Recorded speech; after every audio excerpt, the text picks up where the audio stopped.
নাজি ফারুক উজ্জ্বল ওখানে দেখেন নাকি দাদু ইয়ে তা মাছ মারলা আহে না আমি বুঝছি তাহলে মারে ওখানে মানে বউ রাত আজান দেয় কথা কি আনে ভাবে আহে না কে কলে মা ওখানে মাছ মারে তাহলে ওখানে গেছে হন যার নাকি মাছ মারে তারা এই কইতাছে কি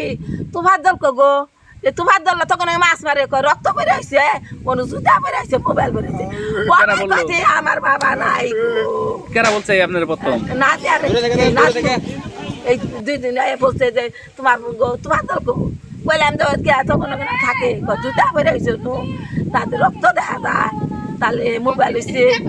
তাহলে আমি কইছি যে তাহলে আমার বাবা নাই পোলাই তো কইলো দোকান ফারে গেলাম বুঝি নি হিরো তাহলে আমি কইছি গেছে মা তাহলে এখন কারা শত্রু হবো তাহলে সেই মানুষ ইয়ার আগে একটু কি শত্রু হয়েছিল আমি 20,000 টাকা তাকে দিছিলাম এ তো নাজি উসমান গো ইয়ে গো ফারুক টে গো বেকে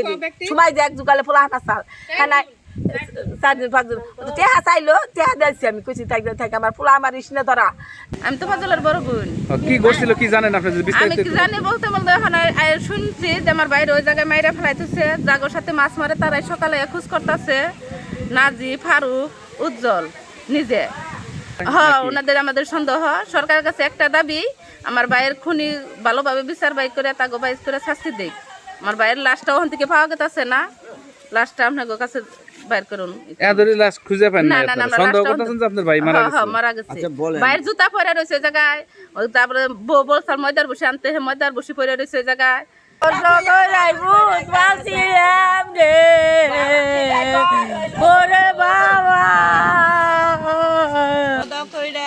তারপরে দোকান পার মুহি গেছে যাওয়ার আগে আমি কইছি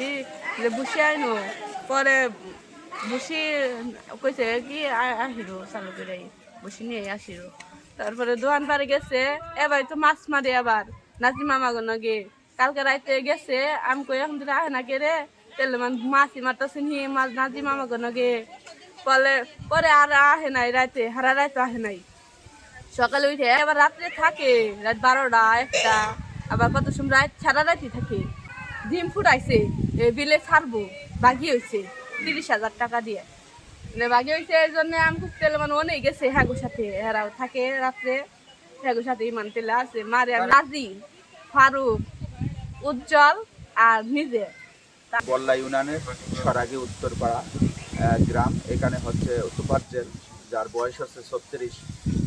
উনি গতকালকে 7:30 থেকে 8টার মধ্যে পার্শ্ববর্তী যে এখানেই দোকানে আসছিল ওনার যে পরিবার যেটা আমাদেরকে জানাইলো যে দোকানে তিনি হচ্ছে ভুসি কেনার জন্য গিয়েছিল পরবর্তীতে এই 7:30 8টার দিকে যখন গেছে পর আর তিনি ফেরত আসে নাই আজকে প্রতিবেশী একজন অত্র এলাকারই একজন মহিলা তিনি জানান যে তার লাইট এবং তার স্যান্ডেল এবং একটি মোবাইল এখানে তার যিনি বাড়ির একটু দূরেই এইগুলো পড়ে আছে পরবর্তীতে তারপরে তার ওয়াইফ হচ্ছে তোফাজ্জলের তার ওয়াইফ এইগুলো দেখার জন্য ছুটে যায় এবং আশপাশে তখন তিনি প্রতিবেশী যারা লোকজন ছিল তাদেরকেও জানায় আশপাশে তখন লোকজন জড়ো হয় পরবর্তীতে আমরা জানতে পারি আমাদের যখন সেখানকারের গ্রাম পুলিশ যখন আমাদেরকে সংবাদ দেয় আমরা সংবাদ প্রাপ্তি হয়ে আমরা দ্রুত ঘটনাস্থলে এসআই উসমান গনি সে চলে আসে সেখানে তারপরে সে এখানে লাশ শনাক্তের জন্য বিভিন্ন জায়গায় এখানে পার্শ্ববর্তী একটি পুকুর আছে আবার একটি হচ্ছে বিল আছে সেই বিলেও অনুসন্ধান করে এখনো আমরা পাইনি আমি বর্তমানে যে ফায়ার সার্ভিসকেও নিয়ে এসেছি তো ফায়ার সার্ভিস এখানে যেহেতু এই বিলে অনেক গভীর পানি আছে ওনারা ডুবুরিকে বলছে ডুবুরিকে খবর দিয়েছে ডুবুরি এসে এখানে পুকুর এবং যে বিল আছে বিলটা খোঁজ করে যদি এই তোফাজ্জল যিনি নিখোঁজ আছে ওই যে তোফাজ্জল বর্তমান যিনি নিখোঁজ আছে তাকে আমরা শনাক্তের জন্য চেষ্টা করি তোফাজ্জলের মোবাইলে আর ওই তোফাজ্জলের যে মামাতো ভাই বউ মামাতো ভাইটা মারা গেছে মারা যাওয়ার পরে মেয়েটার সাথে অবৈধ সম্পর্ক তোফাজ্জলের সাথে এই তোফাজ্জলের মোবাইলে ছবি আসছিল তোফাজ্জলের বই এই ছবিটা দেখছে দেওয়ার পরে ওনাদেরকে দেয়াইছে দেওয়ানোর পরে তারা ওই তোফাজ্জলের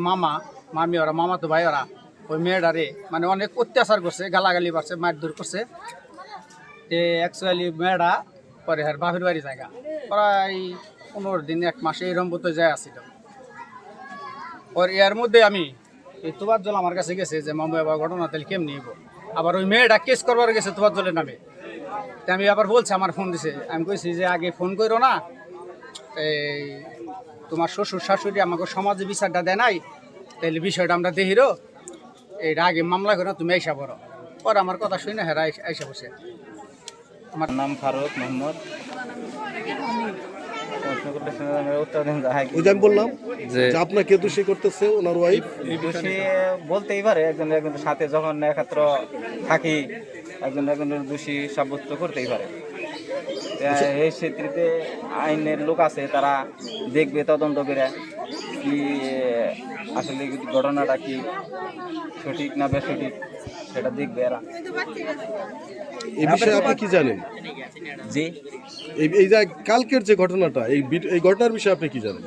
কালকের ঘটনার বিষয় তো আমি অতটা কিছু জানি না। আমি গেছিলাম এক জায়গায়, সেই জায়গায় থেকে আইসা আমি আবার রাত্রে শুনি যে এই নিয়ে এক মহিলার সাথে যে ঝামেলাটা হয়েছিল সেখানে 20,000 টাকা জরিমানা নিছেন, ওই টাকাটা মহিলাকে দেন নাই, ওই টাকাটা কি করছেন? মহিলাকে দেন নাই, ওই টাকাটা কি করছেন? ওর সাথে যে ঝামেলাটা হয়েছে বিচার করে যে টাকাটা না, নিছেন। রাজা আমাদের যে সাথে লোক ছিল আরো 10-12 জন, তারা দুই তিন দফা চারান গেছে, তারা কথা বলছে, কথা বলার পরে তারা খরচপাতি করছে, ওই বিষয় টাকা দিছিল, সেই টাকা আর কি এরা খরচ করছিল। এই তোফাজ্জলই বলছিল যে এরা সমাধান দেয়।